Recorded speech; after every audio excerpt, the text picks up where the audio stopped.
Well, hello! Michael here, looking today at Meditations in Manhood 100 Devotions from Charles Spurgeon, at a section titled Prayer in Storms, and the verse used is Matthew 14:28-31, that reads, And Peter answered him and said, Lord, if it be thou, bid me come unto thee on the water. And he said, Come. And when Peter was come down out of the ship, he walked on the water to go to Jesus.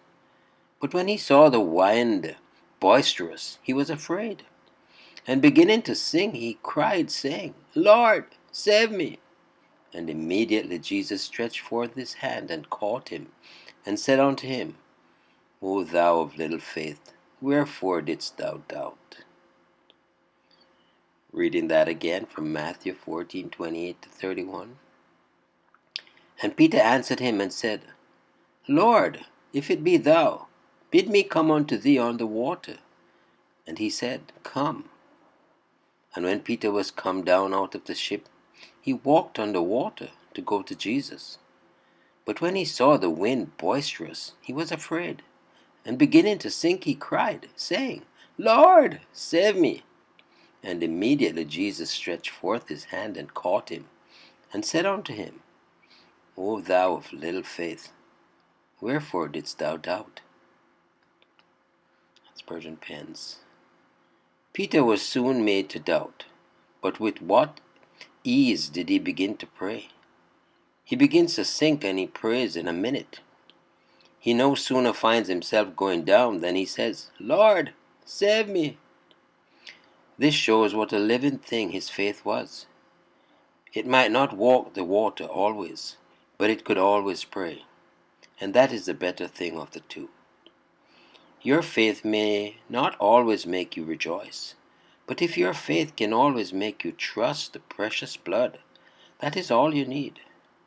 Your faith may not always take you to the top of the mountain and bathe your forehead in the sunlight of God's countenance, but if your faith enables you to keep in the straight road that leads to eternal life, you may bless God for that. To walk the water is not an essential characteristic of faith, but to pray when you begin to sink is. To do great wonders for Christ is not indispensable to your soul's being saved, but to have the faculty of always turning the heart to Him in time of distress is one of the sure marks of divine grace in the soul. I am sure Peter did not intone his prayer on that occasion. I am quite certain that he did not believe in having to search for music to which to set that prayer. It just came up from his heart. Beloved, are you prayerful in such a respect as that? I do think it is a blessed plan to set apart time for prayer, and so to take your half hour or your hour, as you may be able, for secret devotion. But better than the set time for prayer is the spirit of prayer.